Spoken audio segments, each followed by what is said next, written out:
نحمده ونستعينه ونستغفره ونؤمن به ونتوكل عليه ونعوذ بالله من شرور أنفسنا ومن سيئات أعمالنا من يهده الله فلا مضل له ومن يضلله فلا هادي له ونشهد أن لا إله إلا الله وحده لا شريك له ونشهد أن سيدنا ومولانا محمدا عبده ورسوله صلى الله تعالى عليه وعلى آله وأصحابه وأزواجه وذرياته وبارك وسلم تسليما كثيرا كثيرا أما بعد فقد قال الله عز وجل في كتابه العظيم إنا أعطيناك الكوثر فصل لربك وانحر إن شانئك هو الأبتر وقال الله تبارك وتعالى قل إن صلاتي ونسكي ومحياي ومماتي لله رب العالمين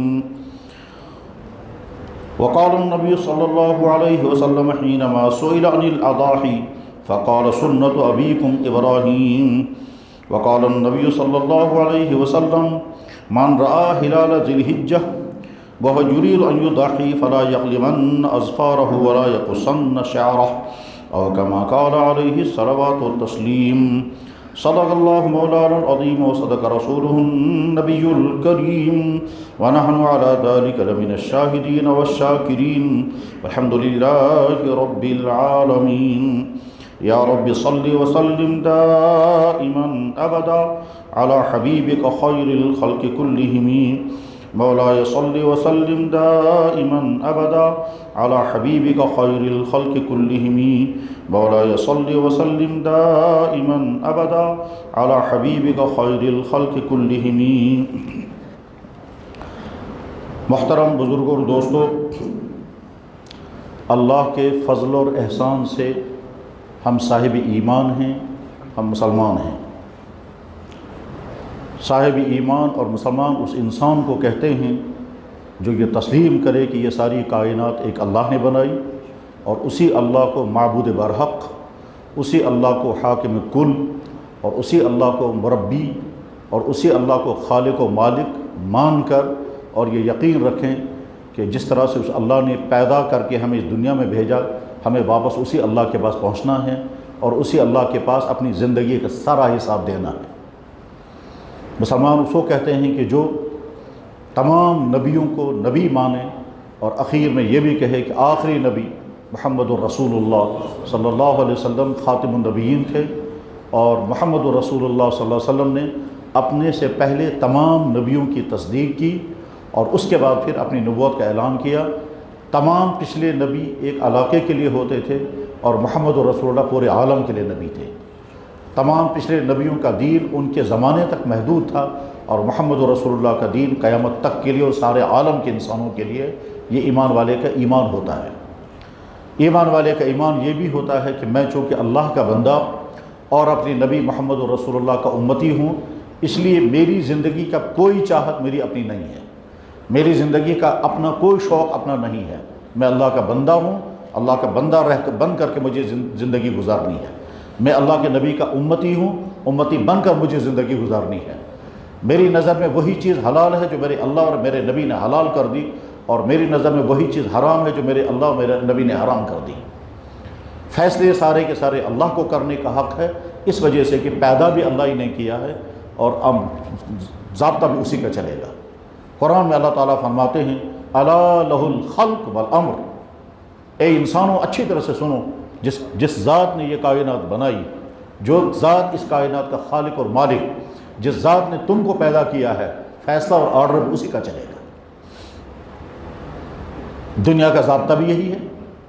جس نے مکان بنانے کا کنسٹرکشن لایا وہی اپنی چوائس کا مکان بنائے گا. جس نے زمین کا پلاٹ خریدا وہی ڈیسائیڈ کرے گا زمین کے پلاٹ میں مجھے مکان بنانا ہے یا کوئی دکان بنانی ہے یا کوئی اور کنسٹرکشن کرنا ہے یا اس میں سے سبزیاں یا اناج اگانا ہے یا مجھے بیچنا ہے، کیونکہ وہ پلاٹ کا مالک ہے. جس نے کپڑے کا پیس خریدا وہی ڈیسائیڈ کرے گا اس کپڑے کے ٹکڑے کا کیا بنانا ہے. جس سونار نے سونے کی ٹکیا لائی وہی ڈیسائیڈ کرے گا اس کا کون سا زیور بنانا ہے. جس آٹے والے نے آٹا لایا وہی ڈیسائیڈ کرے کہ اس آٹے میں کون سی روٹی بنانی ہے، جس شخص نے لکڑی لائی وہی ڈیسائیڈ کرے کہ اس لکڑی کی کرسیاں بنانی ہیں، میز بنانے ہیں، فرنیچر بنانا ہے، کہ گھر میں پینلنگ کرنی ہے، کیونکہ وہ مالک ہے۔ غرض یہ کہ جس طرح سے انسان کوئی چیز خریدتا ہے، لاتا ہے، اس کے بعد اس کو ڈیسائیڈ کرنا ہوتا ہے کہ مجھے اس میں کیا کرنا ہے، کیونکہ وہ مالک ہے، اس کائنات کا خالق اور مالک، اور ہم انسانوں کا پیدا کرنے والا اللہ ہے، اسی کو حق ہے وہ یہ فیصلہ کرے کہ انسانوں کی زندگی کیسے گزرے گی۔ وہ جو اس کا حق ہے، اسی حق کا نام اسلام ہے۔ تو ایمان والا وہ انسان ہے جو اللہ کے حکم کے تابع، اللہ کے نبی کے حکموں کے تابع ہے۔ ہم نے جب لا الہ الا اللہ پڑھا تو وہ ہم اعلان کرتے ہیں کہ اس کائنات میں ہمیں زندگی گزارنی ہے اللہ کے حکم کے مطابق۔ جب ہم محمد رسول اللہ پڑھتے ہیں تو اس کے معنی یہ ہے کہ ہم اعلان کرتے ہیں ہمارے لیے اگر آئیڈیل لائف کسی کی ہو سکتی ہے، ہمارے لیے اگر کوئی نمونہ ہو سکتا ہے، ہمارے لیے اگر کوئی رول ماڈل ہو سکتا ہے، اس کا نام ہے محمد الرسول اللہ صلی اللہ علیہ وسلم۔ اور طے ہے اس کائنات سے پوری کائنات میں محمد الرسول اللہ صلی اللہ علیہ وسلم سے زیادہ با کمال، ان سے زیادہ با اخلاق، ان سے زیادہ خوبیوں اور کمالات والی شخصیت پیدا ہی نہیں ہوئی ہے۔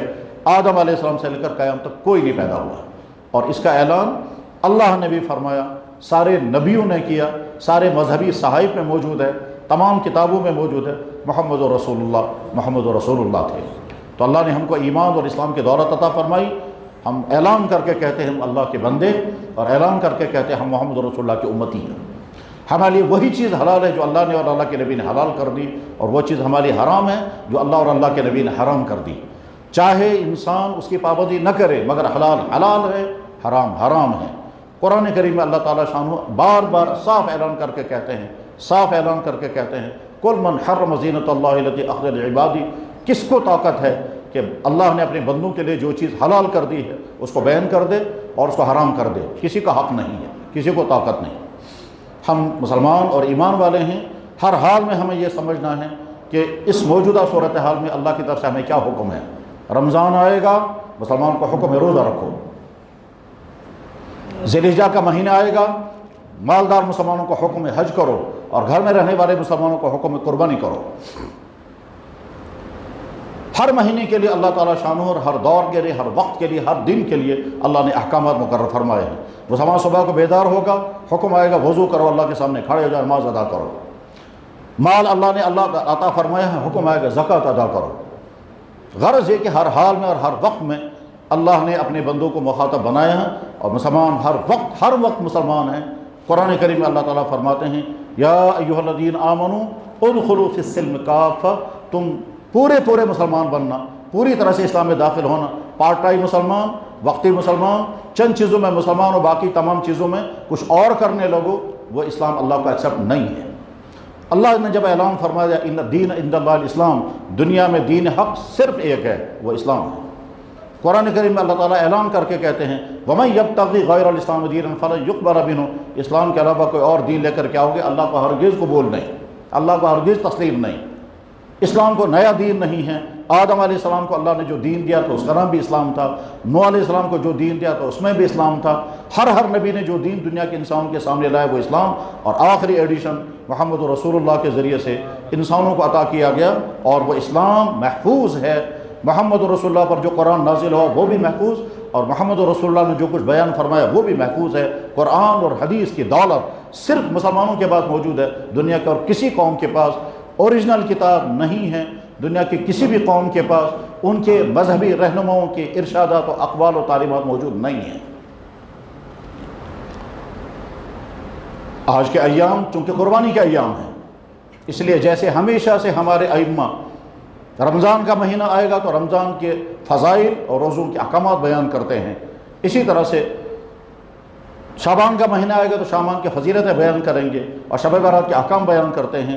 ٹھیک اسی طرح سے قربانی کا وقت آئے گا تو حج کے فضائل بھی بیان ہوں گے، تاکہ مالدار مسلمان حج کے لیے روانہ ہوں، اور جو گھروں میں رہنے والے مسلمان ہیں ان کے لیے قربانی بیان کی جاتی ہے۔ یہ قربانی اسلام کا شعار ہے، یہ قربانی اللہ کا حکم ہے، یہ قربانی نبی کا عمل ہے۔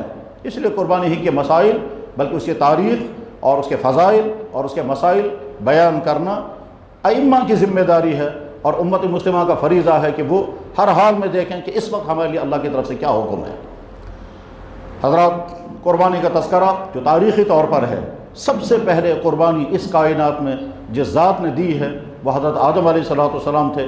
پہلا انسان جو اس دنیا میں آیا ہے وہ آدم تھے، اور قربانی بھی سب سے پہلے انہوں نے دی ہے۔ قرآن کریم میں اللہ تعالیٰ فرماتے ہیں وَاتْلُ عَلَيْهِمْ نَبَأَ ابْنَيْ آدَمَ بِالْحَقِّ إِذْ قَرَّبَا قُرْبَانًا۔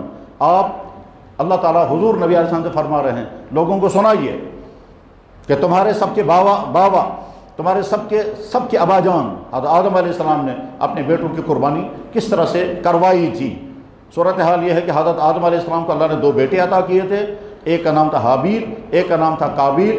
کسی معاملے میں ان کا آپس میں ڈسپیوٹ ہو گیا، اس ڈسپیوٹ ہونے پر قابیل کہتا تھا جو میں کہہ رہا ہوں وہ سچی بات ہے، حابیل کہتا تھا جو میں کہہ رہا ہوں وہی حق ہے، تو وہ کہتا تھا میرا کہنا حق ہے، یہ کہتا تھا میرا کہنا حق ہے۔ فیصلہ یہ ہوا کہ دونوں قربانی کریں، اور قربانی کرنے کے بعد جس کی قربانی قبول ہو جائے گی اس کے بعد حق مانی جائے گی۔ چنانچہ دونوں نے جانور ذبح کیے، اور جانور ذبح کرنے کے بعد ایک پہاڑی پر ڈال دیے۔ اس وقت قربانی کے قبول ہونے کی علامت یہ تھی کہ قربانی کا جانور ذبح کر کے رکھ دیا جاتا تھا، اور اگلے دن صبح جب دیکھتے تھے تو وہ قربانی کے جانور کو آگ جلا چکی ہوتی تھی، تو جس کی قربانی جل چکی ہے اس کی قربانی قبول ہو گئی، اور جس کی قربانی وہیں پڑی رہتی تھی اس کی قربانی رد ہو جاتی تھی۔ چنانچہ حابیل اور قابیل نے جو قربانی کی اور وہاں جانور ذبح کر کے واپس آ گئے، اگلے دن صبح یا تیسرے دن صبح جب وہاں پہنچے ہیں تو دیکھا کہ حابیل کی قربانی اللہ نے قبول کر لی ہے اور قابیل کی قربانی ریجیکٹ ہو گئی ہے، اور اس کے بعد پھر تاریخ آگے چلی ہے۔ تو قربانی کا سب سے پہلا عمل اس کائنات میں آدم علیہ السلام کے بیٹوں کے ذریعے انجام پایا، اور اس کا تذکرہ قرآن کریم میں ہے۔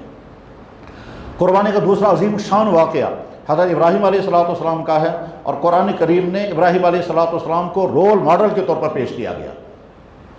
قرآن کریم میں اللہ تعالیٰ فرماتے ہیں ابراہیم تمہاری بہترین نمونہ ہے۔ چنانچہ ابراہیم علیہ السلام کی شخصیت وہ شخصیت ہے کہ انہوں نے قدم قدم پر عجیب عجیب قربانیاں دی ہیں، عجیب عجیب اللہ کے مشکل احکام میں وہ کامیاب ہوئے ہیں۔ قرآن میں ہی اللہ تعالیٰ فرماتے ہیں وَإِذِ ابْتَلَىٰ إِبْرَاهِيمُ رَبُّهُ بِكَلِمَاتٍ فَأَتَمَّهُنَّ۔ آپ کے رب نے ابراہیم کو بڑے مشکل امتحانوں سے گزارا ہے، مگر ابراہیم علیہ السلام کامیاب ہو گئے، 100% کامیاب ہو گئے۔ جو بھی مشکل حکم آیا ابراہیم نے اس حکم کو پورا کر کے دیا۔ چنانچہ پہلا حکم ان کو لے آیا اپنا وطن چھوڑ دو، تو ابراہیم علیہ السلام نے ملک عراق چھوڑا، ملک شام پہنچے، اور بے یار اور مددگار سخت ترین مشکلات کے ساتھ وہ سفر کیا اور اپنا وطن چھوڑ دیا۔ اس سے پہلے جس خطے کے اندر ابراہیم علیہ السلام تھے وہ تمام کا تمام خطہ بت پرستی میں ڈوبا ہوا تھا، بلکہ وہاں کا جو بادشاہ تھا وہ کہا کرتا تھا کہ رب میں ہی ہوں، میں ہی خدا ہوں۔ اور ابراہیم علیہ السلام چونکہ کہتے تھے کہ رب تو وہ ہے جس نے کائنات بنائی، تم نے کون سی چیز پیدا کی، تم کیسے رب ہو سکتے ہو؟ مگر وہ کہتا تھا میں رب ہوں، کیونکہ حکومت کا نشہ تھا۔ تو حکومت کا نشہ بڑا خطرناک نشہ ہوا کرتا ہے، حکومت کا نشہ اس کو تھا، اس لیے وہ کہتا تھا میں رب ہوں۔ ابراہیم علیہ السلام کہتے تھے رب تو وہ ہے جس نے کائنات بنائی، رب وہ ہے جس نے جو انسانوں کو زندہ کرتا ہے مارتا ہے۔ اس نے کہا میں بھی زندہ کرتا ہوں مارتا ہوں، جیل سے آدمی کو باہر نکالا کہا یہ زندہ ہو گیا، اور راستے میں پکڑتے چلتے ہوئے آدمی کو مار دیا کہنے میں موت دے دی، تو میں بھی مارنے اور زندہ والا۔ ابراہیم علیہ السلام سمجھ گئے کہ اس کو حکومت کا اور ملک کا غرور ہے، اس لیے بات سمجھ میں نہیں آ رہی ہے اس کو۔ چنانچہ ابراہیم علیہ السلام نے ان سے فرمایا کہ ٹھیک ہے، میرا رب کائنات کا رب وہ ہے جو سورج کو مشرق سے نکالتا ہے، اگر تو بھی رب ہے تو سورج کو مغرب سے نکال کر کے دکھا۔ ظاہر ہے وہ کر نہیں سکتا تھا، تو اس لیے وہ ناکام۔ مگر اس کے بعد نمرود نے ابراہیم علیہ السلام کو ختم کرنے کے لیے پلان بنایا، اور ایک بہت بڑی آگ کا الاؤ جلایا گیا، جس آگ کی پوجا اس علاقے کے لوگ بھی کیا کرتے تھے، آتش پرست لوگ تھے، تو اسی آگ میں ڈالنے کی کوشش کی گئی۔ بعد میں ابراہیم علیہ السلام کو اللہ نے اس آگ سے بچایا، قرآن میں اس کا پورا تذکرہ موجود ہے۔ اللہ فرماتے ہیں جب ابراہیم علیہ السلام حرقوہ، انہوں نے پلان بنایا اس کو آگ میں پھینک دو، اللہ نے اس آگ کو حکم دیا کونی بردن، آگ بجھ گئی، اور ابراہیم علیہ السلام اس آگ سے زندہ سلامت نکل آئے۔ اور اس کے بعد پھر ابراہیم علیہ السلام ملک عراق، اور عجیب بات یہ ہے کہ وہ جو نمرود بادشاہ تھا اس کا مسمار شدہ اور تباہ حال محل آج بھی موجود ہے عراق کے اندر، آج بھی اس کی کھنڈرات موجود ہیں، حالانکہ 5-6 ہزار سال پہلے کے واقعہ ہے یہ۔ بہرحال ابراہیم علیہ السلام وہاں سے نکلے، وہ پہنچے پھر ملک مصر، پھر ملک شام پہنچ کر کے اللہ نے ان کو اولاد عطا کی، اسماعیل علیہ السلام۔ تو جب اسماعیل علیہ السلام بالغ ہو گئے، شارٹ میں عرض کر رہا ہوں، جب وہ بالغ ہو گئے تو اللہ تعالیٰ نے حکم دیا کہ بڑی تمناؤں کے بعد اللہ نے تم کو اولاد عطا کی ہے، بڑی دعاؤں کے بعد میں نے تم کو بیٹا عطا کیا ہے۔ اور وہ دعائیں ابراہیم علیہ السلام کرتے تھے اور قرآن میں دعائیں موجود ہیں۔ 80 سال سے زیادہ عمر حضرت ابراہیم کو ہو چکی تھی مگر اولاد نہیں تھی، اور وہ دعائیں کرتے رہتے کہ اللہ مجھے اولاد عطا کر دیجئے۔ اللہ نے جب بیٹا عطا کیا اسماعیل علیہ السلام تو ظاہر ہے بڑی چاہتوں کے بعد، بڑی دعاؤں کے بعد، بڑی تمناؤں کے بعد وہ اولاد ملی تھی، لیکن اللہ کا حکم آ گیا کہ اس بچے کو اور اس کی ماں کے سمیت اٹھا کر کے کسی ایسی جگہ پہنچا ہو جہاں زندہ رہنے کے آثار بالکل نہیں ہیں۔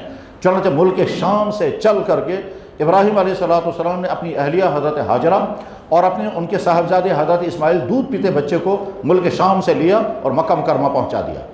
مکہ مکرمہ اس وقت چٹیل میدان، نہ انسان، نہ جانور، نہ گھاس، نہ سبزی، نہ پھل، نہ اناج، نہ زندگی گزارنے کے آثار، حتیٰ کہ کیڑے مکوڑے بھی وہاں نہیں تھے۔ اوپر آسمان، نیچے ریت اور چٹانیں اور خشک چٹانیں، سنگلاخ وادی، کہیں ایک پتا بھی زمین سے اگنے والا نہیں ہے وہاں پتھروں کے بیچ میں۔ ابراہیم علیہ السلام نے اپنی اہلیہ حضرت ہاجرہ اور ان کے صاحبزادے دودھ پیتے بچے اسماعیل کو چھوڑ دیا، اور پھر اللہ تعالیٰ ابراہیم علیہ السلام واپس نکل گئے۔ بظاہر وہاں زندہ رہنے کے امکانات بالکل نہیں تھے، کیونکہ زندگی کے جو وسائل چاہیے وہ وسائل تھے ہی نہیں وہاں۔ زندہ رہنے کے لیے پانی چاہیے وہ بھی نہیں، زندہ رہنے کے لیے غذائیں چاہیں وہ بھی نہیں، زندہ رہنے کے لیے جو زندگی کی بنیادی فیسلٹیز ہیں وہ ان میں سے کوئی بھی چیز وہاں نہیں تھی۔ ایسی حالت میں اللہ کے حکم کے مطابق ابراہیم نے اپنی اہلیہ، اپنی بیوی اور اپنے بچے کو وہاں چھوڑ دیا اور خود واپس نکل گئے۔ حدیثوں میں آتا ہے، بخاری میں حدیث ہے کہ جب ابراہیم علیہ السلام واپس جانے لگے اور پہاڑی کراس کر رہے تھے تو پہاڑی پر چڑھ آخری نظر ڈالی اپنے بیٹے اسماعیل اور اپنی اہلیہ ہاجرہ کو۔ اس وقت ہاجرہ نے کہا ابراہیم آپ کہاں جا رہے ہو؟ ابراہیم نے کہا میں ملک شام واپس جا رہا ہوں۔ حضرت ہاجرہ نے کہا اور ہمیں؟ فرمایا تمہیں تو یہی رہنا ہوگا۔ حضرت ہاجرہ نے فرمایا کیوں ہم یہاں رہیں گے؟ انہوں نے کہا اللہ کا حکم یہی ہے۔ ہاجرہ نے کہا ٹھیک ہے، اگر اللہ کا حکم ہے تو اللہ کے حوالے تم بھی اور ہم بھی اللہ کے حوالے ہیں۔ ظاہر ہے ان کے پاس نہ کھانے کا سامان نہ پینے کا سامان، کھجوروں کی ایک تھیلی تھی، ایک کھجور روز کھانی ہے، اور ایک تھیلے کے اندر، چمڑے کے تھیلے کے اندر گرم پانی جو ملک شام راستے میں سے کہیں سے انہوں نے لایا تھا۔ کچھ دنوں کے اندر وہ کھجوریں بھی ختم ہو گئی، کچھ دنوں کے اندر وہ پانی بھی ختم ہو گیا، اور حضرت ہاجرہ اکیلی سینکڑوں میل دائیں بائیں، نہ کہیں کوئی انسان، نہ کہیں کوئی جانور، نہ فضا میں کوئی پرندہ، نہ زمین میں کوئی کیڑا مکوڑا، نہ کہیں گھاس کا تنکا، کوئی چیز نہیں ہے، مخلوقات میں سے کچھ بھی نہیں تھا وہاں، صرف نیچے پتھر اور ریت اور اوپر آسمان، اس کے علاوہ کچھ نہیں۔ ان کے پاس کوئی زندگی کے سامان بھی نہیں تھا، نہ کپڑے، نہ برتن، نہ کھانے کا کوئی اور کچھ نہیں، بس وہی جو پہنے ہوئے کپڑے، کیا رہا ہوگا اس وقت ان کے ہاتھوں میں، بس اس کے علاوہ اور کچھ ان کے پاس نہیں تھا۔ بہرحال اللہ تعالیٰ شانہ اللہ قادر مطلق ہے، چنانچہ حضرت ہاجرہ اور حضرت اسماعیل وہیں ہیں۔ چند دنوں میں کھجوریں ختم ہو گئیں، ہاجرہ کی چھاتی کا دودھ سوکھ گیا، اسماعیل تڑپنے لگے، اور اس کے بعد پھر ہاجرہ نکلی ہیں دائیں بائیں دیکھنے کے لیے کہیں کوئی پانی کا قطرہ ملے، کہیں کوئی سبزی اور کہیں کوئی اناج کا ٹکڑا ملے، تو پہاڑی پر چڑھتی رہیں لیکن کہیں کوئی سراغ نہیں ملا۔ میں واقعہ شارٹ کر رہا ہوں، ہم کو چاہیے کہ اپنی تاریخ پڑھیں، ہم کو چاہیے کہ نبیوں کی سیرت پڑھیں، تاکہ ہمارے سامنے ہر وقت رہنا چاہیے کہ اللہ اللہ ہیں، انبیاء انبیاء ہیں، دین اسلام کس طرح سے ہم تک پہنچا ہے۔ تو بہرحال ابراہیم علیہ السلام کی اہلیہ حضرت ہاجرہ رضی اللہ تعالیٰ عنہ چکر لگانے شروع کہ کہیں کوئی سراغ ملے، مگر کہیں کچھ نہیں، اور ادھر سے اسماعیل کئی دن کے بھوکے، دودھ کے پیاسے، دودھ کے بغیر زندگی گزار رہے تھے۔ وہ بچہ جو ہے تڑپ رہا تھا اور اپنی ایڑیاں زمین پر مار رہا تھا، تو جہاں اسماعیل ایڑیاں مار رہے تھے وہیں پر آب زمزم کا کنواں نکلا، اور وہ آب زمزم کا پانی آج تک چالو ہے۔ حضرت ہاجرہ رضی اللہ تعالیٰ عنہ آئیں، جب دیکھا زمین سے پانی نکل آیا۔ حدیثوں میں آتا ہے کہ حضرت جبریل آئے اور انہوں نے جہاں پر اسماعیل دودھ پیتا بچہ زمین پر ایڑیاں رگڑ رہے تھے، وہیں حضرت جبریل علیہ السلام نے پر مارا اور نیچے سے زمزم کا پانی نکل آیا۔ ماہرین ارضیات جو زمین سے پانی کے سراغ لگانے کے اصولوں سے واقف ہیں، وہ آج تک حیران ہیں کہ آس پاس کہیں کوئی پانی کا سورس نہیں ہے، یہ زمزم کا پانی آتا کیسے ہے؟ آج تو سائنس کا زمانہ ہے، تحقیقات کا زمانہ ہے، ہر چیز کے پیچھے لمبی سائنسی تحقیقات ہوتی ہیں۔ اگر کسی جگہ چشمہ نکلتا ہے تو اس کے بعد پھر ماہرین دیکھتے ہیں کہ اس چشمے کا سراغ کہاں سے ہے اور پانی کے سورسز کہاں سے اور کہاں پانی جذب ہو رہا ہے اور یہاں سے چشمے کے اندر سے نکل رہا ہے۔ وہ زمزم کا پانی کہاں سے زمین کے اندر سے ہوتے ہوتے وہاں پہنچتا ہے۔ ماہرین ارضیات اور ماہرین مائیات اس سلسلے میں کسی حتمی نتیجے پر نہیں پہنچے۔ اور ساتھ میں مزید دلچسپ بات یہ ہے کہ جاپان کے ایک سائنسی ادارے نے اپنے ایک طویل عرصے کے رپورٹ کے بعد یہ لکھا کہ دنیا میں سب سے عجیب ترین پانی زمزم کا پانی ہے، ہر پانی رکا رہے گا تو خراب ہو جاتا ہے، لیکن زمزم کا پانی خراب بھی نہیں ہوتا۔ رپورٹ میں نے پڑھی ہے، ظاہر ہے سائنسی ادارہ غیر مسلموں کا ادارہ ہے، اور وہ جاپان کا کام کرنے والا ادارہ ہے، انہوں نے زمزم کے پانی پر ریسرچ کیا اور اس کے بعد انہیں رپورٹ دی کہ زمزم کے پانی میں کچھ ایسے سمٹمز ہیں جو دنیا کی کسی پانی میں نہیں ہیں۔ خیر، زمزم کا پانی وہاں دریا نکلا، اس زمزم کے پانی سے ہاجرہ کی بھوک بھی بڑھتی تھی، اسی زمزم کے پانی سے ان کے پیاس بھی بجھتی تھی، اسی زمزم کے پانی کے پینے سے ان کی چھاتی میں دودھ بھی آ گیا، اور اس طرح سے ہاجرہ اپنے دودھ پیتے بچے کے ساتھ وقت گزار رہی ہیں۔ سال ہا سال کے بعد حضرت ابراہیم علیہ السلام جب تشریف لائے، وہ تو سمجھتے تھے کہ زندہ تو ہوں گے نہیں ظاہری حالات کے مطابق، لیکن اللہ نے ضرور ان کو زندہ رکھا ہوگا کہ میں نے تو اللہ کا حکم پورا کیا ہے، زندہ کیسے رکھا ہوگا یہ اللہ کے علم ہے، مگر میں جا کے دیکھتا ہوں۔ چنانچہ جب وہ پہنچے ہیں تو دیکھا ہاجرہ بھی حیات اور ان کا بچہ بھی حیات۔ صبح سے شام تک ہاجرہ اس پہاڑی کو دیکھتی رہتی تھی جس پہاڑی سے ان کے شوہر گئے تھے، اور انتظار میں رہتی تھی کب میرا شوہر آئے گا۔ سال ہا سال اسی حال میں گزر گئے، اسی پہاڑی کی چوٹی کو دیکھتے ہوئے کب میرا شوہر آئے گا۔ اور اس کے بعد سال ہا سال کے بعد جب وہ شوہر آئے ہیں، اونٹنی پر سوار تھے، جب پہنچے حضرت ہاجرہ کی خوشی کا کیا ٹھکانہ رہا ہوگا۔ اس کے بعد پھر حضرت ہاجرہ نے کہا تشریف لائیں، ابراہیم علیہ السلام نے کہا اترنے کی اجازت نہیں ہے، صرف دیکھنے کی اجازت ہے، اور دیکھ کر کے واپس نکل گئے۔ کیا بیتی ہوگی ابراہیم کے دل پر اور کیا گزری ہوگی ہاجرہ کے دل پر کہ سال ہا سال کے بعد میرا شوہر مجھے دیکھنے آیا، اور یہ دیکھنے بھی آیا تو ایک لمحے کے لیے بھی نیچے نہیں اترے، کیونکہ اللہ کا حکم یہی تھا۔ کتنی داستانیں ان کو سنانی ہوں گی اپنے شوہر کو کہ ہم نے یہ وقت کیسے گزارا اور کیسے اللہ کی قدرت ہمارے ساتھ ظاہر ہوئی، لیکن بہرحال اللہ کا حکم یہی تھا۔ ابراہیم نے دیکھا اور اس کے بعد دیکھ کر چلے گئے، انہوں نے پانی کا ہدیہ ان کی خدمت میں پیش کیا، یہ ہے وہ پانی جو اللہ نے ہمارے لیے پیدا کیا ہے۔ ابراہیم وہاں سے کھجوریں لے کر آئے تھے ملک شام سے، انہوں نے یہاں سے پانی زمزم کا پانی دیا اور وہ واپس چلے گئے۔ کئی سال کے بعد پھر ابراہیم علیہ السلام پھر آئے دیکھنے کے لیے، اس دن اجازت تھی وہاں بیٹھنا ہے، چنانچہ ابراہیم آئے، اس کے بعد اترے۔ تب تک حضرت ہاجرہ رضی اللہ تعالیٰ عنہ کا خیمہ بھی بن چکا تھا، ان کے پاس کپڑوں کے انتظامات بھی ہو چکے تھے، ان کے لیے کھانے پینے کے وسائل بھی جمع ہو گئے تھے۔ وہ کیسے یہ سب ہوا تھا اس کی ایک لمبی تاریخ ہے، وہ اس سب بیان کرنے کا وقت نہیں ہے، وہ سب کیسے ہوا تھا۔ بہرحال ابراہیم علیہ السلام آئے، بہت خوشی ہے، سال ہا سال کے بعد اپنی بیوی بچوں کے ساتھ رہنے کا موقع مل رہا ہے، اور ہاجرہ اور ان کے بیٹے اسماعیل کو بھی خوشی ہے، ہاجرہ کے شوہر نامدار اور اسماعیل کے والد بزرگوار دونوں ساتھ ہیں۔ اور اس کے بعد اب خوشی کے ایام گزر رہے تھے، اللہ نے حکم دیا یہ جو پیارا تمہارا بیٹا ہے اسی کو قربان کر دو، اسی کو ذبح کر دو۔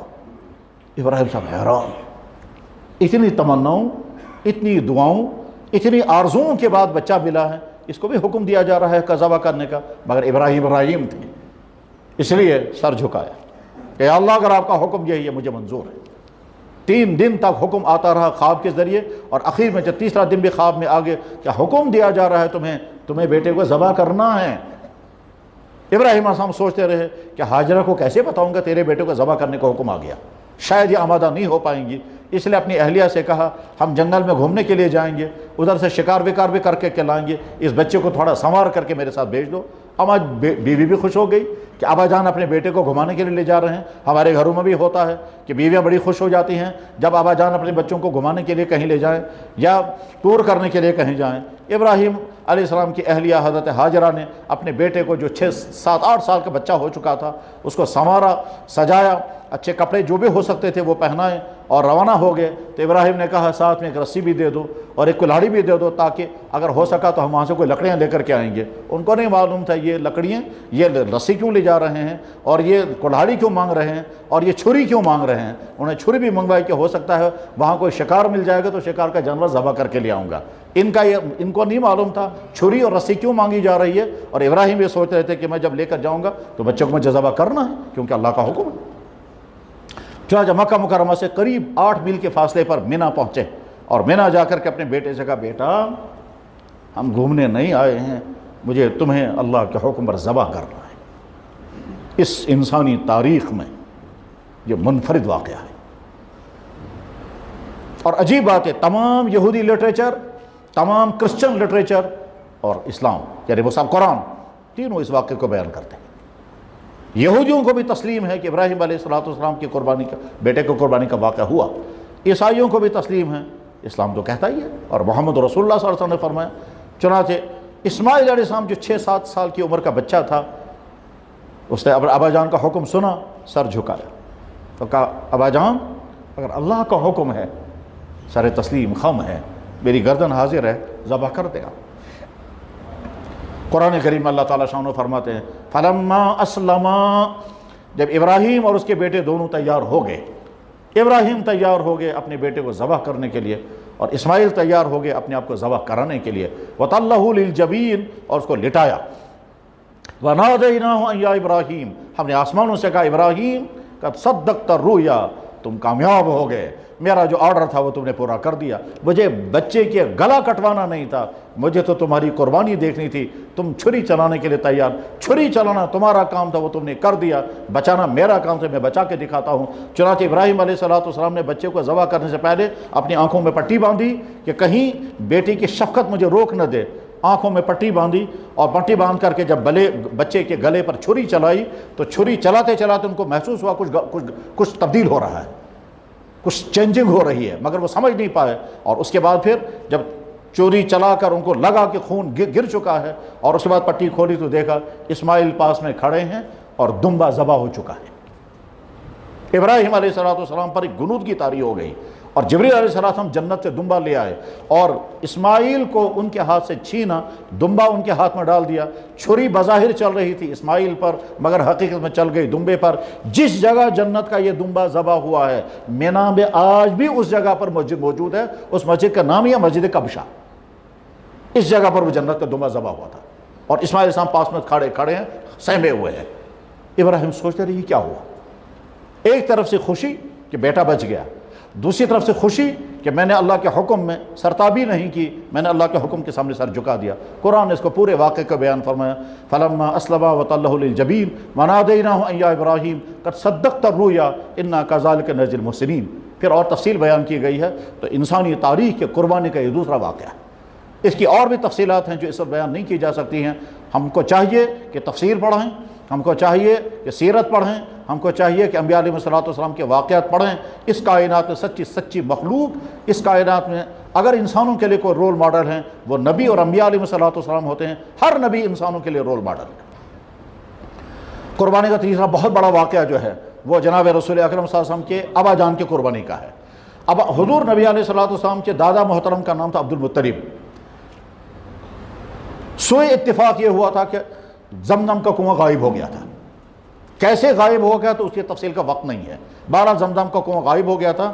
اللہ کے نبی علیہ السلام کے دادا محترم گرینڈ فادر حضرت عبد المطلب بار بار خانہ کعبہ جا کر کے کہتے تھے یہاں کہیں زمزم کا کنواں تھا، ہمارے پرانے بزرگ کہا کرتے تھے زمزم کا کنواں وہ غائب ہو گیا ہے، اور وہ مٹی میں اور جگہ جگہ کھدائی کرتے تھے، وہ ہاتھ نہیں آتا تھا۔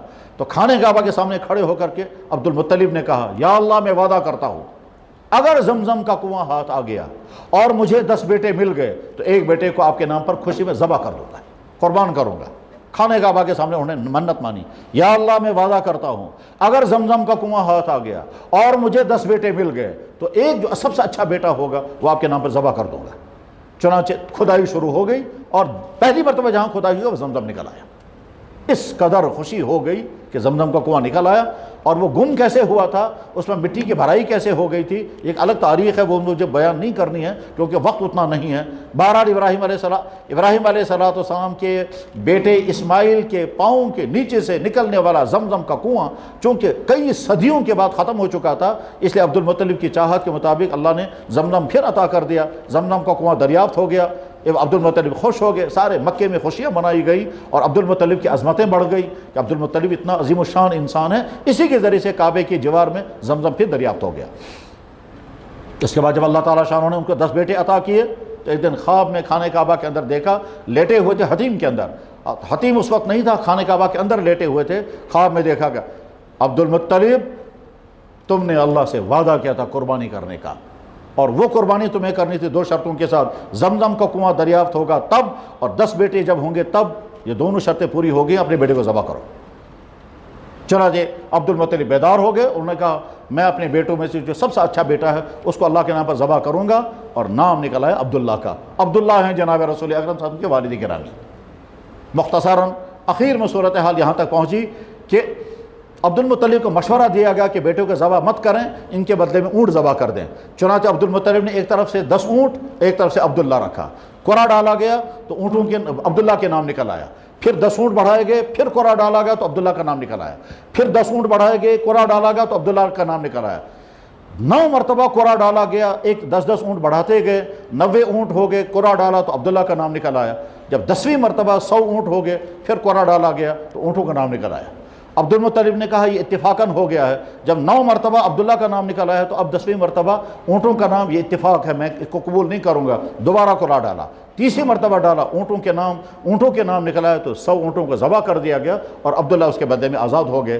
چنانچہ جناب رسول اکرم صاحب ہم کہا کرتے تھے کہ اللہ کے نام پر ذبح ہونے والے 2 اسماعیل اور عبداللہ میں انہی کے اولاد میں سے، اللہ کے نام پر ذبح ہونے والے 2 اسماعیل اور عبداللہ میں انہی کے اولاد میں سے۔ علامہ اقبال کا بڑا مشہور شعر ہے جو کلام اقبال میں موجود ہے، جو فیضان نظر تھا کہ مکتب کی کرامت تھی، سکھلائے کس نے اسماعیل کو آداب فرزندی۔ بہرحال قربانی کی تاریخ کا یہ دوسرا اہم ترین واقعہ ہے۔ اس کے بعد جناب رسول اکرم صلی اللہ علیہ وسلم مکہ مکرمہ سے جب مدینہ طیبہ تشریف لائے اور ہر سال آپ نے قربانیاں کی، اور جب صحابہ کرام نے پوچھا حضرت قربانی کیا ہے، آپ نے فرمایا سنت ابیکم ابراہیم، تمہارے ابا جان ابراہیم کی سنت ہے۔ پھر جب جناب رسول اکرم صلی اللہ علیہ وسلم نے حج فرمایا تو 100 اونٹ قربان کیے، اور اس دن آپ نے اپنی تمام ازواج مطہرات کی طرف سے گائے کی قربانی بھی کی۔ ازواج مطہرات کی طرف سے پہلے گائے کی قربانی کی، ازواج مطہرات کی خدمتوں میں گوشت پہنچا۔ حضرت عائشہ نے پوچھا یہ گوشت کیسا آ رہا ہے؟ فرمایا گیا کہ اللہ کے نبی علیہ السلام نے تمام ازواج مطہرات کی طرف سے گائے کی قربانی کی ہے، اور حج کے بعد پھر 100 اونٹ قربان کیے گئے۔ یہ 100 اونٹ یمن سے لائے گئے تھے، اور 63 اونٹ اللہ کے نبی نے اپنے ہاتھ سے قربان کیے، اور باقی اونٹ حضرت علی رضی اللہ عنہ نے قربان کیے۔ اس طرح سے قربانی کی تاریخ آگے چلی، اور اس کے بعد پھر آج تک اور قیامت تک جیسے دین کے تمام احکام ہیں اسی طرح سے قربانی کا حکم بھی قیامت تک رہے گا۔ حضرات قربانی کی فضیلتیں کتنی ہیں؟ قربانی کے دن بندے کا سب سے زیادہ اللہ کو پسند عمل جو ہے وہ قربانی کا عمل ہے۔ جانور ذبح ہونے سے پہلے، خون کا قطرہ زمین گرنے سے پہلے اس کے سارے گناہ معاف ہو جاتے ہیں۔ اللہ کے نبی علیہ السلام نے ارشاد فرمایا کہ قربانی کے جانور پر جتنے بال ہیں اتنی نیکیاں قربانی کرنے والے کے نام پر لکھی جاتی ہیں۔ اللہ کے نبی علیہ السلام نے ارشاد فرمایا کہ جس نے ذی الحجہ کا چاند دیکھا، قربانی کرنے کا ارادہ ہو، وہ نہ ناخن کاٹے نہ بال کاٹے۔ ترمذی میں حدیث موجود ہے، اذا رأیتم ہلال ذی الحجہ من رأى ہلال ذی الحجہ ویرید ان یضحی، جس نے ذی الحجہ کا چاند دیکھا اس کو قربانی کرنے کا ارادہ ہو، فلا یخلمن اظفارہ ولا یقصن شعرہ، وہ اپنے بال بھی نہ کاٹے اور اپنے ناخن بھی نہ کاٹے جب تک قربانی نہ ہو جائے۔ اللہ کے نبی علیہ السلام نے اپنے ہاتھ سے بھی قربانیاں کی ہیں اور دوسروں کے ہاتھ سے بھی قربانیاں کرائیں۔ حضرت فاطمہ رضی اللہ تعالیٰ عنہ خود کھڑی ہوا کرتی تھی اور حضرت علی ان کی طرف سے قربانی کرتے تھے۔ قربانی کا عمل اتنا اہم ہے کہ قرآن نے اس کو حکم دیا، فصلی لربک وانحر، آپ اللہ کے لیے نماز پڑھیں، قربانی کریں۔ قرآن میں اللہ تعالیٰ فرماتے ان صلاتی و نسکی و محیای و مماتی للہ رب العالمین، آپ اعلان کر دیجئے میری نماز، میری قربانی، میری زندگی، میری موت سب اللہ تعالیٰ شانہ کے لیے ہے۔ قربانی کے فضائل قرآن میں بھی ہیں، احادیث میں بھی ہیں۔ قربانی کے احکام اللہ تعالیٰ شانہ نے، مالک ہے ساری کائنات کا، انسان بھی اللہ کے بنائے ہوئے ہیں، جانور بھی اللہ کے بنائے ہوئے ہیں۔ جس اللہ نے جانور بنائے اسی اللہ نے ہم کو فرمایا یہ حلال ہے تمہارے لیے، یہ تمہارے لیے حرام ہے۔ کتا بھی اللہ کا بنایا ہوا، بھیڑ بھی اللہ کی بنائی ہوئی ہے۔ بھیڑ کے بارے میں حکم دیا یہ حلال ہے، کتے کے بارے میں فرمایا حرام ہے۔ مالک کو حق ہے کہنے کا کہ کون سی چیز میں نے بنائی اور تمہارے بین ہے، اور کون سی چیز میں نے بنائی وہ تمہارے الاؤ ہے، کیونکہ وہ مالک ہے۔ اور انسانوں کی سوچ سے زیادہ اللہ کا علم ہے کہ کون سی چیز انسانوں کی صحت کے لیے مضر اور کون سی چیز انسانوں کی صحت کے لیے مفید ہے۔ اللہ انسان کا خالق و مالک ہے، ہم اللہ کے حکم کے تابع ہیں۔ اللہ نے زمین سے پیدا ہونے والی جتنی چیزیں ہمارے لیے حلال ہیں وہ حلال، اور اللہ نے اپنی مخلوقات میں جتنی مخلوقات پیدا فرمائی ہیں ان میں سے جو چیز حلال ہے وہ قیامت تک کے لیے حلال، اور اللہ نے اپنی مخلوقات میں سے جو چیز حرام کر دی ہے وہ حرام، وہ قیامت تک کے لیے حرام۔ چرس بھی زمین سے نکلتا ہے، سبزی بھی زمین سے نکلتی ہے، چرس کو حرام کر دیا گیا، سبزیوں کو حلال کر دیا گیا۔ جانور اللہ نے پیدا فرمائے، جانور جنگلوں میں بھی رہتے ہیں، درندے، جانور گھروں میں بھی رہتے ہیں، جانور چرنے والے بھی ہیں۔ جانوروں کی تفصیل اللہ نے قرآن میں بیان فرمائی، اور اللہ فرماتے ہیں یہ جانور میں نے اپنے ہاتھوں سے تمہارے لیے بنائے۔ وَالْأَنْعَامَ خَلَقَهَا لَكُمْ، یہ سارے جانور میں نے تمہارے لیے بنائے۔ کسی جانور سے تمہیں دودھ ملے گا، کسی جانور سے تمہیں گوشت ملے گا، کسی جانور سے تمہیں اون ملے گا، کسی جانور سے تمہیں کچھ ملے گا، سارے جانور تمہارے لیے ہیں، تمہارے لیے پیدا کیے گئے ہیں۔ جس اللہ نے گائے اور بھینس اور اونٹ کو پیدا کیا، اسی اللہ نے گدھے کو بھی پیدا فرمایا۔ اونٹ کا تذکرہ بھی قرآن میں ہے، گدھے کا تذکرہ بھی قرآن میں ہے۔ اللہ تعالیٰ شانہ فرماتے ہیں والخیل والبغال والحمیر لترکبوہ وزینہ، یہ گھوڑے، گدھے اور کھچر میں نے تمہارے لیے پیدا فرمائے، سواری بھی کر سکتے ہو اور زینت بھی تمہارے لیے ہیں۔ گدھے کے گوشت کے متعلق اللہ کے نبی نے فرمایا، بخاری میں حدیث ہے، ان اللہ حرم لحوم الحمر الاہلیہ، اللہ نے گدھوں کا گوشت حرام کر دیا ہے، گدھوں کا گوشت حرام ہو گیا۔ تو جن جانوروں کا گوشت اللہ اور اللہ کے نبی نے حلال کر دیا وہ قیامت تک کے لیے حلال، اور جن جانوروں کا گوشت قیامت تک کے لیے حرام کر دیا گا وہ حرام۔ کسی انسان کے حلال کرنے سے کوئی چیز حلال نہیں ہو سکتی، اور کسی انسان کے حرام کرنے سے کوئی چیز حرام نہیں ہو سکتی ہے۔ جو چیز اللہ اور اللہ کے نبی نے حلال کر دی وہ قیامت تک کے لیے حلال ہے، چاہے دنیا کے انسان، چاہے دنیا کی حکومتیں، چاہے دنیا کے ادارے کچھ بھی کہتے رہے ہیں، وہ انسان ہیں اور انسان کے حیثیت ان کو انسان بن کر رہنا چاہیے۔ جو چیز حلال ہے وہ حلال ہے، اور جو حرام ہے وہ حرام ہے۔ حرام حلال نہیں بن سکتی، حلال حرام نہیں بن سکتی۔ قربانی کے سلسلے میں جو مسائل و قانون ہیں وہ واضح ہیں۔ قربانی میں مسلمان کو اجازت ہے، وہ قربانی کر سکتا ہے چھوٹے جانور کی بھی، بڑے جانور کی بھی۔ چھوٹے جانوروں میں بھیڑ اور بکری آتی ہے، بڑے جانوروں میں گائے، بیل، اونٹ، بھینس، یہ بڑے جانور ہیں جو قربانی کے لیے اللہ اور اللہ کے نبی نے طے کر دیے ہیں۔ چھوٹے جانور کی قربانی ایک انسان کی طرف ہوتی ہے، اور بڑے جانوروں کی قربانی میں 7 آدمی شریک ہو سکتے ہیں، اونٹ کی قربانی میں 10 آدمی شریک ہو سکتے ہیں۔ قربانی کے جانور کیسا ہونا چاہیے اس کی تفصیل بھی کتابوں میں موجود ہے، بلکہ اللہ کے نبی علیہ السلام نے خود فرمائی ہے جانوروں میں کیا کیا خوبیاں ہونی چاہیے اور کون کون سی خرابیاں اور کون کون سے عیب ہیں جن عیبوں کی وجہ سے جانور قربانی کے قابل نہیں رہے گا۔ قربانی کرنے والا خود جب جانور خریدا اس کو سمجھنا ہوگا کہ جانور کی عمر برابر ہے، وہ اس کے اندر وہ عیب تو نہیں ہے جن عیبوں کی وجہ سے قربانی کا جانور رد ہو جائے گا۔ اور اس کے بعد پھر جب اللہ تعالیٰ شان و فرماتے قربانی کرو، ساتھ میں یہ بھی کہتے ہیں یہ گوشت تم خود ہی کھاؤ، میں تو صرف یہ دیکھنا چاہتا تھا کہ میرے حکم کے مطابق تم چھری چلانے کے لیے تیار ہو یا نہیں۔ یہ امتحان صرف اس بات کا ہے۔ بہت سارے لوگ چاہتے ہیں کہ صاحب قربانیاں نہیں ہونی چاہیے، یہ پیسہ جمع کر کے ہم غریبوں میں تقسیم کریں، یہ پیسہ ہم جمع کر کے یتیم بچوں کی شادیاں کرائیں، یہ پیسہ ہم تقسیم کر کے غریب ملکوں میں تقسیم کریں۔ ہو سکتا ہے ہمدردی کی بنیاد پر یہ تجویزیں ذہنوں میں آ رہی ہوں، مگر اللہ کا حکم انسانوں کی تجویزوں کی بنیاد پر رد نہیں ہو سکتا ہے۔ دنیا میں ایک مشہور ملک ہے لیبیا، وہاں کے ایک صاحب تھے جو اب دنیا میں نہیں ہیں، کرنل قذافی، وہ بھی تجویزیں پیش کیا کرتے تھے۔ حج کے اندر جو لاکھوں قربانیاں کی جاتی ہیں یہ عقل کے بھی خلاف ہے، تجربات کے بھی خلاف ہے، اس قربانی پر پابندی لگنی چاہیے، اور اس کے بعد یہ سارا پیسہ جمع ہونا چاہیے، اور جمع ہونے کے بعد پھر وہ غریبوں میں تقسیم ہونا چاہیے۔ غریبوں میں کہاں تقسیم ہوتا ہے؟ وہ عیاشوں کے خرچ ہوا کرتا ہے۔ تو بہرحال جو لوگ تجویزیں پیش کرتے رہتے ہیں یا تجویزیں پاس کرتے رہتے ہیں، اللہ کا حکم انسانوں کی تجویزوں کی بنیاد پر رد نہیں ہو سکتا۔ جو حکم جس طرح سے ہے وہ حکم اسی طرح سے رہے گا۔ قربانی کے سارے فضائل اور قربانی کی ساری تفصیلات اس وجہ سے بیان کی جا رہی ہیں کہ ہم ہمیشہ ہر سال قربانی کے موقع پر قربانی کے مسائل، حج کے موقع پر حج کے مسائل اور احکام بیان کریں گے۔ یہ علماء اور اماموں کی ذمہ داری ہے، اور مسلمان کا فرض ہے کہ وہ دین کو سنیں، سمجھیں اور اس پر عمل کریں۔ اس وقت جو صورتحال ہے، آج ہی اخبارات میں شائع ہوا ہے کہ حکومت نے قربانی کے جانور پر پابندی لگا دی ہے۔ ایک طرف سے اللہ اور اللہ کے رسول کا اعلان، اور دوسری طرف سے حکومتیں۔ جو حکومت اپنے مذہب والوں کی یاتراؤں کے لیے ہر طرح کے انتظامات کر رہی ہے، وہ حکومت مسلمانوں سے کہہ رہی ہے تم قربانی مت کرو۔ ہم پوچھنا چاہتے ہیں کیوں؟ قربانی وہ عمل ہے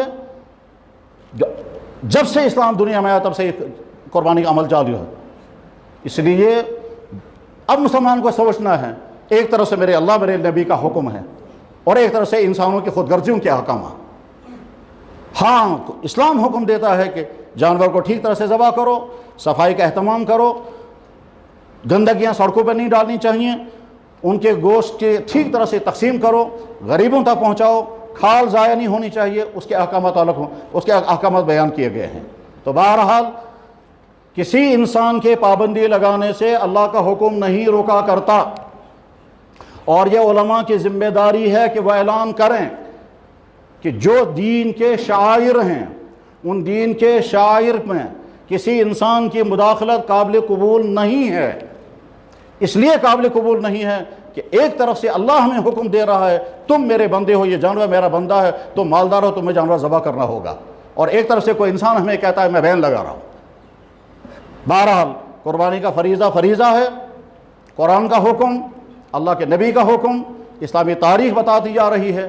پابندیاں لگانے والے آتے ہیں گزر جاتے ہیں، کشمیر کی تاریخ میں تو وہ دور بھی آیا ہے کہ جب جامع مسجد میں نماز پڑھنے پر پابندی لگائی گئی تھی۔ سکھوں کے زمانے میں سری نگر کی جامع مسجد میں نماز کو بین کر دیا گیا تھا، اور سکھوں اور ڈوگروں کے زمانے میں وہ بھی پایا گیا کہ مسجد میں امام صاحب کو باہر نکال کر کے اس کی کھال نکالی گئی۔ وہ تاریخ، ظلم کی تاریخ گزر گئی ہے۔ پابندیاں لگانے والے آتے ہیں، پابندیاں لگاتے ہیں، پھر ان کا خاتمہ بھی ہو جاتا ہے، ان کا نام بھی بعد میں نہیں رہتا ہے۔ اسلام اپنی تمام خصوصیات کے ساتھ آگے چلتا رہتا ہے۔ بہرحال یہ قربانی کا ایام ہے، اگلے جمعے سے پہلے قربانی کا وقت آ چکا ہوگا۔ مسلمانوں کی ذمہ داری ہے کہ وہ اللہ اور اللہ کے حکم کو پورا کریں، اللہ اور اللہ کے حکم کے سامنے سر جھکائیں، اور اس کے سلسلے میں اگر رکاوٹیں ڈالی جا رہی ہوں، اس کے سلسلے میں اگر پابندیاں لگائی جا رہی ہوں، تو اب مسلمانوں کو خود فیصلہ کرنا ہوگا کہ ہمیں کیا کرنا ہے۔ ذمہ داری ہماری کندھوں پر یہ ہے کہ ہم اعلان کر کے کہیں گے کہ اللہ اور اللہ کے رسول کا حکم یہ ہے، اور یہ علماء کے کندھوں پر ذمہ داری ہے۔ اس ذمہ داری کو پورا کرتے ہوئے اگر مشکلات آتی ہیں، کوئی حرج نہیں ہے، مشکلات جھیلنے کے لیے تیار رہنا چاہیے۔ اسلامی احکام بیان کرتے ہوئے مشکلات آتی رہی ہیں، آئندہ بھی آتی رہیں گی۔ اہل حق کا کام ہے حق بولنا، یہ شاعر دین کا معاملہ ہے۔ شعار دین کے معنی یہ ہے کہ جس کو ختم نہیں کر سکتے۔ ایک مسلمان سے جرم ہو سکتا ہے وہ داڑھی نہ رکھے، لیکن اس کو یہ حق نہیں ہے کہنے کا کہ داڑھی جو ہے وہ منحوس چیز ہے۔ منحوس چیز کہنے کے معنی یہ مجرم ہے، یہ خطرناک ترین مجرم ہے۔ اگر کوئی قوم خنزیر کا گوشت کھاتی ہے اور اسلام اس کو سخت ترین حرام کہتا ہے، اور اسلامی نہیں، عقل اور سائنس کے اعتبار سے دنیا میں سب سے نقصان پہنچانے والا گوشت خنزیر کا گوشت ہے۔ عقل اور سائنس کے اعتبار سے سب سے زیادہ نقصان پہنچانے والا گوشت خنزیر کا گوشت ہے۔ قرآن اعلان کر کے کہا تمہارے لیے خنزیر کا گوشت حرام کر دیا گیا۔ اب اگر کوئی قوم خنزیر کا گوشت کھاتی ہے، ہمیں اسے الجھنے کی کوئی ضرورت نہیں ہے۔ ہم خنزیر کو حرام سمجھتے ہیں، حرام ہے۔ کوئی فرد اگر خنزیر کا گوشت کھاتا ہے، ہمیں الجھنے کی ضرورت نہیں ہے، نہ ہم اس کو پیچھا کرنے کے ہیں۔ بس ٹھیک اسی طرح سے جب قرآن ہمیں کہتا ہے بیل بھی حلال ہے، گائے بھی حلال ہے، گائے کا دودھ بھی حلال ہے، اس کا گوشت بھی حلال ہے، اگر کوئی قوم اس کو مقدس سمجھتے ہو اپنے طور پر مقدس سمجھے، وہ اپنے مذہب کے مطابق اس کو مقدس سمجھیں۔ اور وہ ان کے ہاں فلسفہ کیا ہے کہ صاحب ایک فیمیل گائے تو مقدس ہے اور بکری کیوں مقدس نہیں ہے، اور دوسرا کوئی جانور مقدس کیوں نہیں ہے، تو وہ سمجھیں گے۔ لیکن بہرحال ہر آدمی کو اپنے مذہب کے دائرے میں رہنے کا حق ہے، اور اس میں اگر کوئی دوسری قوم مداخلت کرتی ہے تو یہ مداخلت مذہبی آزادی کے بھی خلاف ہے، دینی احکامات کے بھی خلاف ہے، عقل اور سماجی اقدار کے بھی خلاف ہے۔ قربانی جن پر فرض ہے ان کو سمجھنا ہوگا کہ ہم پر قربانی فرض ہے۔ مالی اعتبار سے جس انسان کی مالی پوزیشن اتنی ہو کہ وہ عید کے دن صبح کو 42,000 روپے کی مالیت کا مالک ہے، اس آدمی پر قربانی واجب ہو جاتی ہے۔ آپ کے ذہن میں سوال آئے گا کہ 42,000 کی رقم کہاں سے نکلی؟ تو جواب ہے جناب رسول اکرم صلی اللہ علیہ وسلم نے اپنے زمانے میں غریب اور مالدار کی جب تقسیم کی تھی تو تعین کیسے کیا، اس کی تقسیم کیسے کی؟ آپ نے طے فرمایا تھا جس انسان کے پاس 200 درہم چاندی یا اور 20 مسکال سونا وہ آدمی مالدار ہے، اور جس کے پاس یہ دونوں چیزیں یا اتنی مقدار نہ ہو وہ غریبوں میں ہیں۔ مالدار کو حکم ہے غریبوں کی مدد کرو، زکوٰۃ ادا کرو، صدقے ادا کرو، صدقہ فطر ادا کرو، اور اس کو حکم ہے وہ قربانی بھی کرو اور قربانی کا گوشت غریبوں میں تقسیم کرو۔ 200 درہم چاندی، چونکہ آج درہم نہیں ہے، آج تو گراموں کا زمانہ ہے، یہ 200 درہم جب آج گراموں میں ہم کنورٹ کرتے ہیں تو 612 گرام چاندی بنتی ہے۔ گویا قانون یہ بنا، اسلامی قانون، کہ جس انسان کے پاس 612 گرام چاندی یا اس کی رقم موجود ہوگی، اور اس کی رقم جیسا کہ میں نے آج بھی معلوم کیا، کل بھی معلوم کیا، عید کے دن ہو سکتا ہے ریٹ کچھ بڑھ گئے ہوں یا گھٹ جائیں گے، جس انسان کے پاس عید کے دن صبح کو 612 گرام چاندی یا اتنی مالیت کی رقم موجود ہوگی، وہ آدمی اسلامی اصولوں کے مطابق مالدار ہے۔ اس کو زکوٰۃ بھی لازم ہو جاتی ہے، مگر زکوٰۃ ادا کرنے کے لیے 1 سال گزرنا شرط ہے، اور صدقہ فطر لازم ہو جاتا ہے، وہ عید الفطر کے دن ادا ہوتا ہے، اور زکوٰۃ قربانی بھی اس پر لازم ہو جاتی ہے، قربانی بھی اس پر لازم ہو جاتی ہے۔ اب وہ قربانی کس طرح سے کرے گا، خود کرے یا کسی اور کے ذریعے سے کرائے۔ کشمیر کے بے شمار لوگ جو باہر کے ملکوں، باہر کے شہروں میں ہیں، وہاں قربانیاں نہیں کر پاتے ہیں، وہ اپنے گھر والوں کے ذریعے سے ہم قربانیاں کراتے ہیں، بہت سارے اداروں کے ذریعے سے قربانیاں کراتے ہیں۔ قربانی فرض ہے اور اس کی ادائیگی ہمیں کرنی ہے، اور یہ اللہ کا حکم ہے، اور اللہ کے حکم کے متعلق جب اللہ کے حکم کے ساتھ مخلوق کا حکم ٹکرا جائے اس وقت کیا کرنا ہوتا ہے؟ محمد الرسول اللہ صلی اللہ علیہ وسلم نے ارشاد فرمایا، لا طاعت لمخلوق فی معصیۃ الخالق، مخلوق کا وہ حکم قابل قبول نہیں ہوتا ہے جس میں اللہ کی نافرمانی ہو۔ اللہ کا حکم یہ ہے، باپ کا حکم اس کے مقابلے میں کوئی حیثیت نہیں رکھتا، استاد کا حکم اس کے مقابلے میں کوئی حیثیت نہیں رکھتا، کسی افسر کا حکم اس کے مقابلے میں کوئی حیثیت نہیں رکھتا، کسی حکومت کا حکم کو اللہ کے حکم کے سامنے کوئی حیثیت نہیں رکھتا۔ انسان انسان ہے، اور انسان جو ہے وہ انسانوں کو انسان کے سطح پر رہنا چاہیے، کسی انسان کو حق نہیں دوسرے انسانوں کو غلام بنا کر کے جو چاہیں ہم کہیں گے۔ بہرحال قربانی کا حکام مختصراً بیان کیے گئے، اور تفصیلات بیان کرنے کی ضرورت پڑ سکتی ہے، وہ تفصیلات بھی انشاءاللہ بیان ہونی چاہیے۔ بیان کرنے والوں کو بیان کرنا ہے، سننے والوں کو سن کر کے عمل کرنا ہے۔ اللہ تعالیٰ شانہ ہم اپنے دین پر قائم و دائم رکھے، اور ان حالات سے ہم کو محفوظ رکھے جس میں ہمیں اپنے دین کے ایک ایک حکم پر چلنا مشکل کر دیا جائے، اور اللہ نہ کرے وہ دور آ جائے کہ ہمیں اپنی اذانی چھوڑنی پڑے، وہ دور نہ آ جائے کہ نمازوں پر بین لگے، وہ دور نہ آ جائے کہ جس میں احکام دینیہ پر بین لگے، اللہ نہ کرے وہ دور آ جائے۔ اور اگر خدا نہ خواستہ وہ دور آئے تو اللہ کرے اس وقت ہم اپنے دین کا دامن نہ چھوڑیں، چاہے اس پر لیے کوئی بھی قربانی لگے۔ وآخر دعوانا ان الحمد للہ رب العالمین برحمتک یا ارحم الراحمین۔